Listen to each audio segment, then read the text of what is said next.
जय हिंद दोस्तों, कैसे हैं आप लोग। आशा करते हैं आप लोग अच्छे होंगे, स्वस्थ होंगे और अपने अपनी पढ़ाई में लगे होंगे। जैसा कि दोस्तों आपका सीआरपीएफ ट्रेड्समैन टेक्निकल का 1 जुलाई को जो एग्ज़ाम है थर्ड शिफ्ट का, वो दोस्तों आपका समाप्त हो गया है, जिसका जो टाइमिंग था आपका 4:30 to 6:30 था। ठीक है, तो चलिए इस थर्ड शिफ्ट में क्या क्या जीके के प्रश्न पूछे गए थे, इंग्लिश के क्या प्रश्न पूछे गए थे, सभी प्रश्नों को देखेंगे।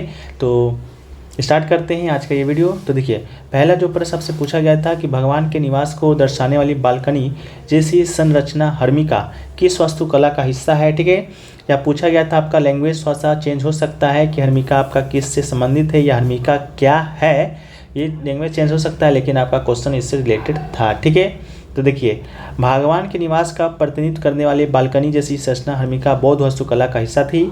इसके अलावा हर्मिका एक चौकोर रेलिंग या बाड़ से प्रेरित है जो कि गंदगी के टीले से घिरी हुई है, जो इसे एक पवित्र दफन स्थल के रूप में चिन्हित करती है। ठीक है, तो ऑप्शन आपका क्या दिया गया था आप लोग कॉमेंट सेक्शन में जरूर बताइएगा, जो लोग एग्जाम देकर आ रहे हैं। इसे आप लोग एक चित्र के माध्यम से भी समझ सकते हैं। यहाँ देखिए हर्मिका लिखा हुआ है, तो ये जो स्थान आपको रेड कलर वाला जो लग रहा है ईंट से, वो इसी को दोस्तों आपका हर्मिका कहा गया है। ठीक है, ये किस धर्म से रिलेटेड है, तो ये आपका बौद्ध धर्म से रिलेटेड है। ठीक है, इसके अलावा अगला जो प्रश्न पूछा गया है कि शेरशाह सूरी ने मुगल साम्राज्य के किस शासक को बंदी बनाया था या किसे हराया था। ठीक है, तो इसका जो राइट आंसर हो जाएगा फ्रेंड्स आपका हुमायूं हो जाएगा।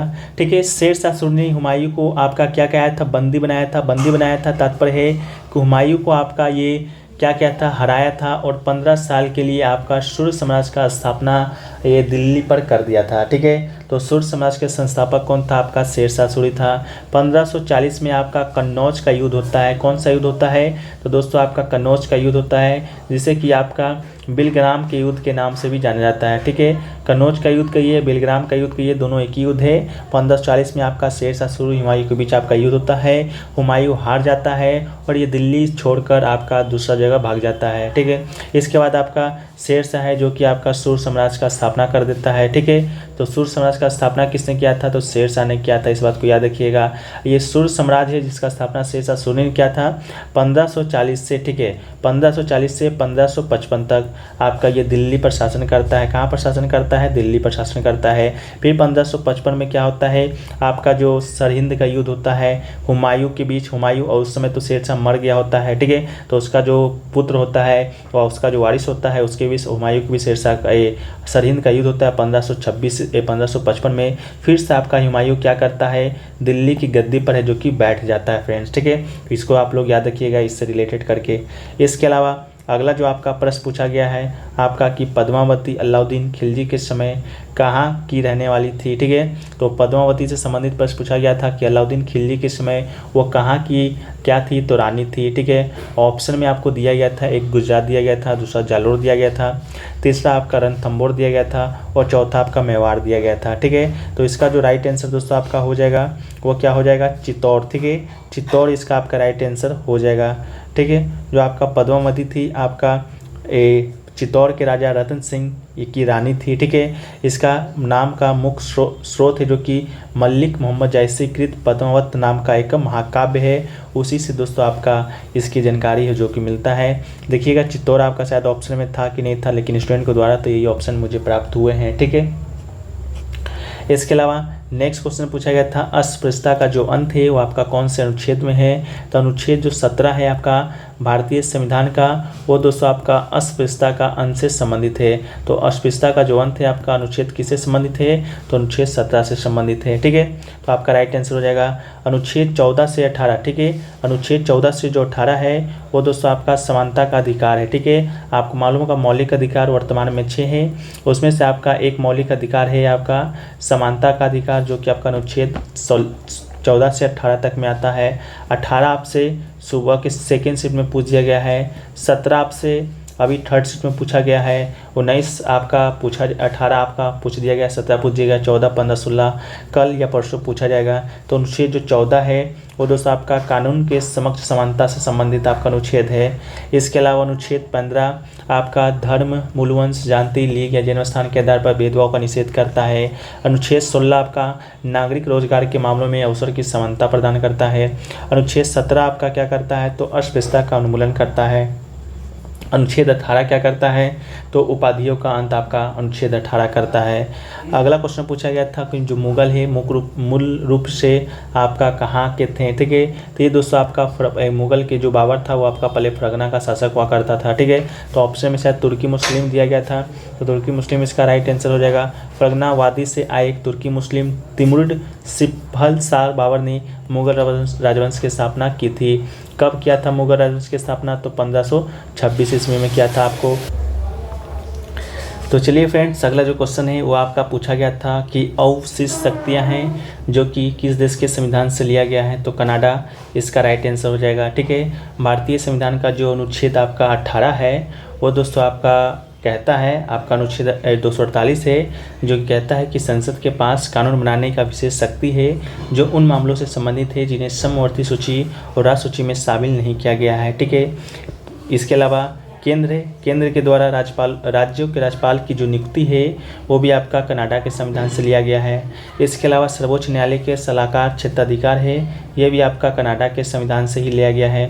अवशिष्ट शक्तियाँ कहने का जो मतलब है फ्रेंड्स, आपको मालूम होगा कि आपका शेड्यूल आपका 7 है, उसमें आपका 3 प्रकार की सूची का वर्णन किया गया है। कौन कौन सा सूची है, तो एक है आपका राज्य सूची, दूसरा है आपका केंद्र सूची और तीसरा है आपका समवर्ती सूची, ठीक है। तो जो भी विषय आपका इन तीनों में नहीं होगा वो ऑटोमेटिकली आपका अवशिष्ट शक्तियाँ में चल जाएगा। जैसे कि मान लीजिए जिस समय आपका ये संविधान बनकर तैयार हो रहा था उस समय आपका नेट का कोई भी नामो निशान नहीं था, ठीक है। नेट का नामो निशान नहीं था, लेकिन नेट आपका आया, इंटरनेट आया, मोबाइल आया, तो इस प्रकार की जो शक्तियाँ हैं वो ऑटोमेटिक आपका अवशिष्ट शक्तियाँ में चल जाती हैं और इस पर जो कानून बनाने का अधिकार है वो आपका केंद्र सरकार के पास होता है, ठीक है। तो इसको याद रखिएगा। इसके अलावा दक्षिण अफ्रीका के संविधान से क्या लिया गया है, तो संविधान संशोधन का जो प्रक्रिया है जो कि आपका दक्षिण अफ्रीका के संविधान से लिया गया है, ठीक है। तो इसको भी याद रखिएगा। और राज्यसभा के सदस्यों का जो चुनाव है ये भी आपका कहाँ से लिया गया है, तो दक्षिण अफ्रीका के संविधान से लिया गया है।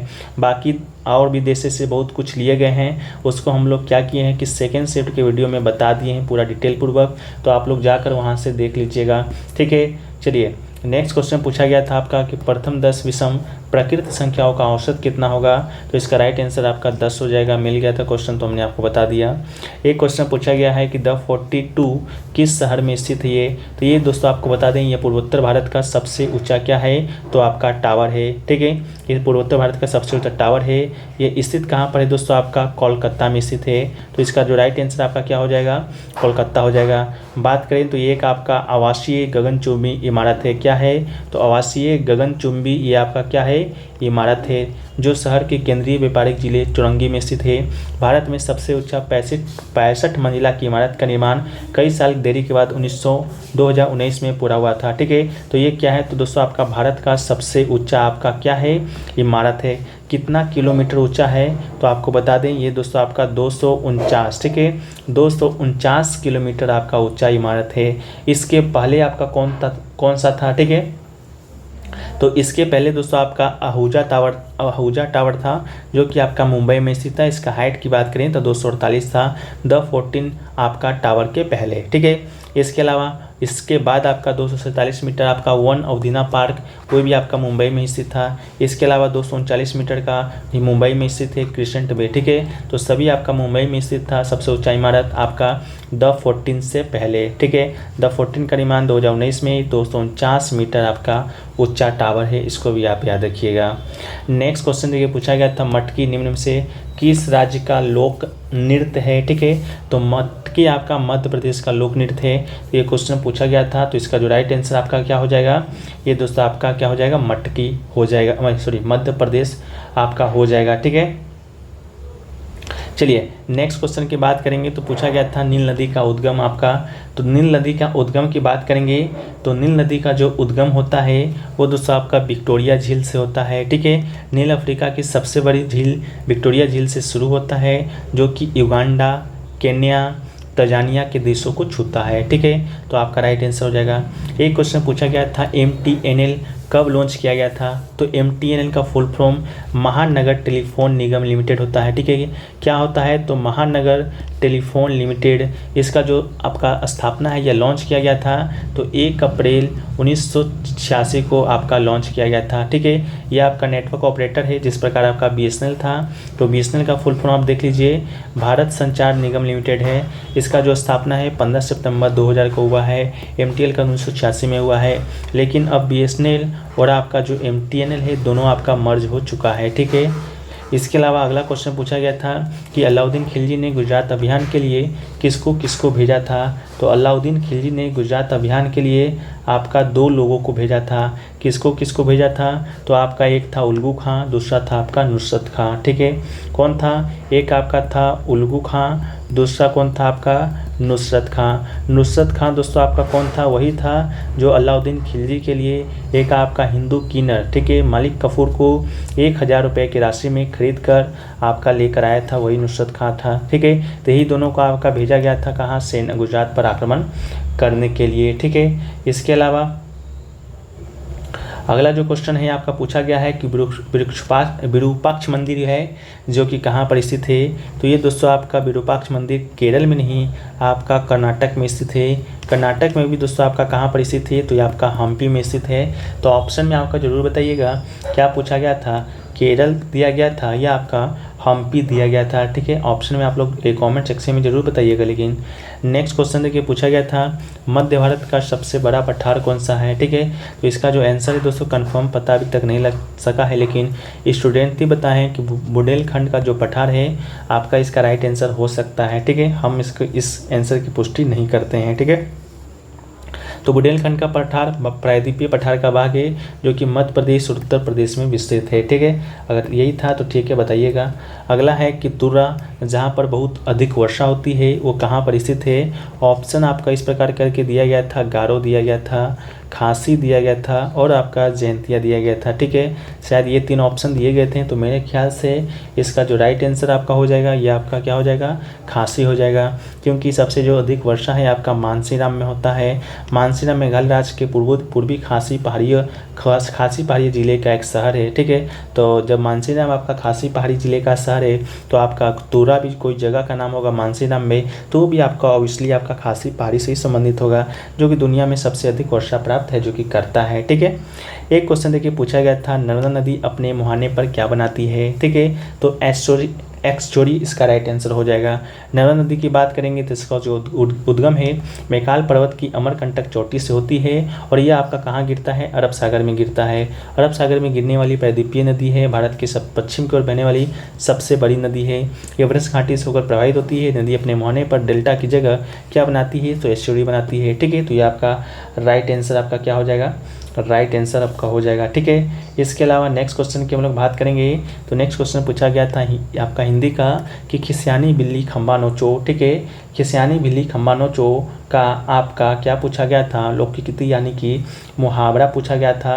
तो देखिए खिसियानी बिल्ली खंबा नोचे का जो मुहावरा का अर्थ होता है वो दोस्तों आपका क्या होता है? तो वो आपका होता है किसी बात पर लज्जित होकर क्रोध हो जाना, ठीक है। तो किसी बात पर लज्जित होकर क्रोध हो जाना इसका मुहावरा होता है। अगर इसके वाक्य में हम लोग प्रयोग करें तो देखिए क्या कर सकते हैं, तुम खुद परीक्षा में पास नहीं हो सके और मास्टर जी पर दोष लगा रहे हो, तो ये तो वही बात हो गई खिसियानी बिल्ली खंबा नोचे, ठीक है। ये आप लोग ऐसा बचपन में पढ़ते होंगे कि मुहावरा का अर्थ आपको दे दिया जाता होगा और मैडम या सर बोलते होंगे कि इसका मुहावरा का लौकिक अर्थ बताना, साथ में एक वर्ड भी एक सेंटेंस भी लिख कर आना। तो इस प्रकार करके आप लोग पढ़ते होंगे, तो इस प्रकार करके आप याद रखिएगा। एक आपका आया था कमल का पर्यायवाची शब्द में आपका पंकज दिया गया था, ठीक है। पंकज किसका पर्यायवाची है? तो कमल का है। इसके अलावा कमल को क्या क्या कहा जाता है? तो देख लीजिए जलज कहा जाता है, अम्बुज कहा जाता है, सरोज कहा जाता है, सतदल, नीरज, इंदिवर, शरीष, अरविंद, नलिन, इस प्रकार करके पुष्कर, लेखनी, खरका, इतना नाम आपका क्या है? तो एक ही कमल का इतना सारा पर क्या है? पर्यायवाची शब्द है। तो एक नजर देख लीजिए, पढ़ लीजिए, हो सके तो कल के एग्जाम में, परसों के एग्जाम में देखने को मिल भी सकता है। अगला है आपका होली का त्यौहार है किसके उपलक्ष्य में मनाया जाता है? तो रंगों से संबंधित एक ऑप्शन दिया गया था जो कि आपका बिल्कुल राइट आंसर था, ठीक है। इसके अलावा एक क्वेश्चन आपका आया था महात्मा गांधी दक्षिण अफ्रीका से भारत थे जो कि कब लौटे थे? तो 1915 का वो ईस्वी था वो दिन था आपका 9 जनवरी का। तो 9 जनवरी 1915 को आपका महात्मा गांधी है जो कि वापस भारत लौटे थे, और यही 9 जनवरी को आपका भारत में प्रवासी भारतीय दिवस है मनाया जाता है, गांधी जी को दक्षिण अफ्रीका से वापस लौटने के याद में। ठीक है, तो प्रवासी भारत दिवस कब मनाते हैं हम लोग? तो हम लोग मनाते हैं 9 जनवरी को। एक पूछा गया था कि सिंधु सभ्यता का प्राचीन बंदरगाह कहाँ स्थित है, यानी कि डॉक यार्ड। ऑप्शन में आपका लोथल दिया गया था, जो कि बिल्कुल राइट आंसर हो जाएगा। लोथल का उत्खनन सिंधु घाटी सभ्यता स्थल का एकमात्र बंदरगाह है। लोथल सिंधु घाटी सभ्यता के कई खंडरों की खोज आपका करने के लिए प्रसिद्ध है। ठीक है, इसके अलावा लोथल साबरमती और उसकी सहायक भगवा नदी के बीच स्थित है, और चावल की जो खेती है लोथल के हड़प्पा स्थल से ही जुड़ा हुआ है। ठीक है, तो इसको भी आप लोग याद रखिएगा। अगला जो क्वेश्चन आपका आया था वो दोस्तों आपको पूछा गया था निर्भय का आपका संधि विच्छेद पूछा गया था कि ठीक है, निर्भय का दोस्तों आपका क्या पूछा गया था? संधि विच्छेद पूछा गया था। तो निर्भय का जो संधि विच्छेद होता है वो दोस्तों आपका होता है नी प्लस भय। ठीक है, तो नी प्लस भय, ठीक है, इसका आपका क्या हो जाएगा? संधि विच्छेद दोस्तों आपका इसका राइट आंसर हो जाएगा। ठीक है, इसके अलावा एक क्वेश्चन और पूछा गया था, वो क्वेश्चन पूछा गया था कि मदिरा का संबंध किससे नहीं है। ठीक है, क्या पूछा गया था? तो मदिरा का जो संबंध है आपका किससे नहीं है। ठीक है, तो ऑप्शन में आपको क्या क्या पूछा गया था? तो एक ऑप्शन आपका दिया गया था कैकू। ठीक है, दूसरा ऑप्शन दिया गया था आपका कादम्बरी। ठीक है, कादम्बरी था। एक ऑप्शन आपका था शराब, एक ऑप्शन था दोस्तों आपका मधु। ठीक है, तो ये आपका 4 ऑप्शन दिए गए थे। मदिरा का संबंध आपको बताना था, तो इसका मतलब है कि मदिरा का आपको फुल फॉर्म बताना था। तो देखिए मदिरा का फुल फॉर्म में आपका जो होता है मधु आपका होता है। इसके अलावा आपका जो शराब है वो भी दोस्तों आपका क्या होता है? मदिरा का ही फुल फॉर्म होता है। ठीक है, इसके अलावा हाला ये भी आपका मदिरा का ही प्रवाची है। इसके अलावा मदी, वारानी, ठीक है, इसके अलावा सूरा, ये सभी क्या है दोस्तों आपका मदिरा का ही फुल फॉर्म है। इसके अलावा कैकू होगा या कादम्बरी होगा इसका राइट आंसर, तो उसको हम लोग क्या करेंगे बाद में देख लेंगे, अभी कंफर्म पता नहीं चल पा रहा है। बाकी आप लोग को तो मालूम होगा, तो आप लोग ज़रूर बताइएगा कि कैकू होगा या कादम्बरी होगा, क्योंकि आपका शराब और मधु तो होगा नहीं। ठीक है, तो मेरे ख्याल से आपका हो सकता है कि कादम्बरी ही हो। ठीक है, लेकिन कंफर्म नहीं है। ठीक है, तो ये फ्रेंड्स आपका क्वेश्चन पूछा गया था। इसके अलावा एक आपका क्वेश्चन गधांश से आपका आया था। गधांश किसके ऊपर था? तो ये आपका आकाश के ऊपर आपका क्या है? गधांश आपका देखने को मिला था। ठीक है, तो ये सभी क्वेश्चन है जो कि पूछे गए थे। एक क्वेश्चन आपका पूछा गया था कि 4086.793 में दहाई का अंक क्या होगा। ठीक है, दहाई का अंक पूछा गया था। जिन लोगों को मालूम है ऑप्शन में 9, 3, 8, 6 दिया गया था। तो जिन लोगों को मालूम है आप लोग कमेंट सेक्शन में ज़रूर बता दीजिएगा कि इसमें दहाई का अंक कौन सा होगा। ठीक है, इसके अलावा मैथ के भी कुछ प्रश्न मिले हैं, लेकिन उसको हम लोग सॉल्व नहीं कर पाए हैं। आप लोग सॉल्व कर लीजिएगा। हम क्वेश्चन को एक बार हम लोग आपके सामने है जो कि पढ़ देते हैं। ठीक है, एक क्वेश्चन देखिए पूछा गया था कि मोहन और रमेश मिलकर एक कार को 15 दिन में पूरा कर सकता है। मोहन रमेश से 50% अधिक कुशल है, तो अकेले मोहन द्वारा कार को पूरा करने में दिया गया समय ज्ञात करना था। ठीक है, तो ये क्वेश्चन आपसे पूछा गया था, तो इसका जो राइट आंसर था आपका 25 दिन। ठीक है, 25 दिन इसका आपका राइट आंसर था। स्टूडेंट के द्वारा आपको ये बता भी दिया गया है कि इसका सॉल्यूशन क्या हो सकता है। तो इसका जो राइट आंसर था दोस्तों आपका क्या था? 25 दिन था। ठीक है, इसके अलावा भी और क्वेश्चन मिले हैं, उसका आंसर तो नहीं है, फिर भी हम एक बार आपके सामने आपके लिए पढ़ देते हैं। बाकी जिन लोगों को याद होगा इसका आंसर आप लोग कॉमेंट सेक्शन में ज़रूर बता दीजिएगा। ठीक है, तो देखिए वो क्वेश्चन क्या है। पहला क्वेश्चन है कि किसी वृत्त का व्यास दिया गया है 22 सेंटीमीटर, तो आपको परिधि का क्षेत्रफल निकालना है। दूसरा आपका है आयत की लंबाई 80 सेंटीमीटर है, चौड़ाई 30 सेंटीमीटर है, तो आयत का परिमाण निकालना है। इसके अलावा आयत का क्षेत्रफल दिया गया है 2400 सेंटीमीटर, लंबाई दिया गया 80, चौड़ाई 20, तो लंबाई और चौड़ाई को दोगुना कर देने पर उसका परिमाण क्या होगा, ये क्वेश्चन पूछा गया है। इसके अलावा अगला पूछा गया है 30 वर्ष के लिए 8% की दर से चक्रवृद्धि ब्याज क्या होगा। एक है आपका 8m × 9m × 10m धन में कितनी बड़ी छड़ रखा जा सकता है, ये क्वेश्चन पूछा गया है। अगला है कि दर 12% है, जबकि PR आपका 20,000 है 20 महीने का, तो साधारण ब्याज आपको निकालना है। ठीक है, तो जिन लोगों को मालूम है एक का आंसर इतना होगा, 2 का इतना होगा, 3 का इतना होगा, आप लोग दे सकते हैं।